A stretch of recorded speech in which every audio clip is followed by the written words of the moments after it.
Turun selamat. Ha? Engkau nak heroin? Engkau nak apa dadah? Aku boleh bagi.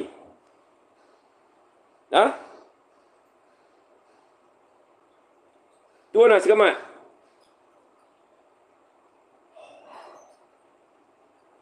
Aku bagi kau 2 tahun duduk dalam. Ha? Janganlah kata-kata aku ni, dadah ni, Nasib, kau nak buat permain-mainkan. Tidak, Sik. Aku bukan tokan. Aku bukan pusher. Dan aku juga bukan penagih. Ha?